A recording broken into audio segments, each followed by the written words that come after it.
Takže ahojte pri novom vlogu, vlog číslo 5. Akurát kráčame na hrádok pod Vtačníkom, odkiaľ bude potom pekný výhľad, ktorý vám natočím na kamene s Podvtačníkom a Bystričany.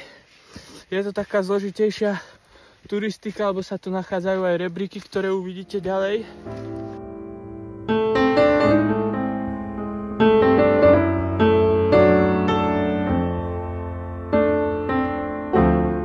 Ale najťažšie je tam hore ten skalný previs, takže to vám celé natočím na GoPro, takže sa tam uvidíme.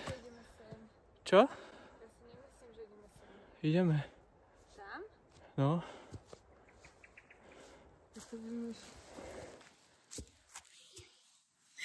Alebo sme sa nejako stratili. Nie je to až taká dlhá túra. Má to okolo 2 kilometrov, ale je to adrenalinové kvôli tým rebríkom. Už tu začínajú byť takéto trošku väčšie kamene. Tuto je to trošku náročnejšie, ale keď sa trochu pridržíte, tak sa to dá zvládnuť. Tuto to už začíname vidieť. Tam sa musíme dostať a ideme hore po rebríkoch a ukážem vám výhľad pekne z hora.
Takže ahojte, sľuboval som vám, že pred rebríkmi sa ozvem, tak tu je taký menší.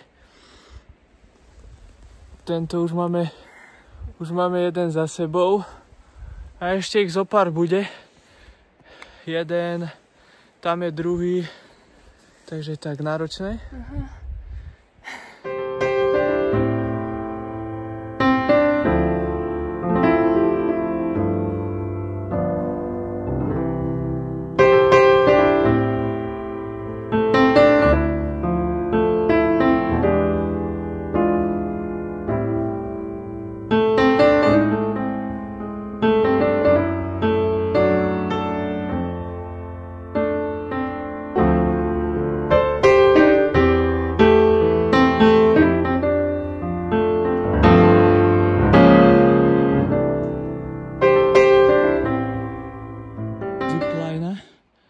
A nič, ideme hore.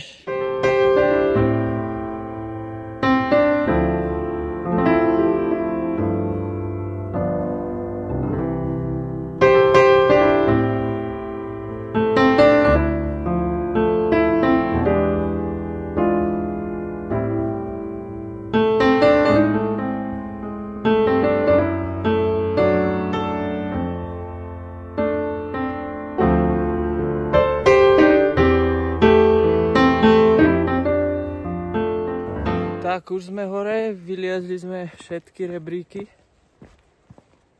Nie je to až niečo také ľahké, akurát sme sa o tom bavili, že nie je to moc dlhá turistika, ale je taká náročná do kopcov, pomedzi kamene. A nezabudnite si ísť to rukavice na tie rebríky, ak pôjdete v takomto počasí, kedy nie je ešte také teplo, lebo ruky nám už mrzli na tých rebríkoch. A teraz vám ukážem výhľad.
Tak my už schádzame dole našej turistiky, ale pozrite sa na ten vyvalený kmeň, aj tam strom zlomený. Teraz to tu musíme preliezať. A tento strom tu je ako trampolína. Nezabudnite dať like, koment a odber na toto video.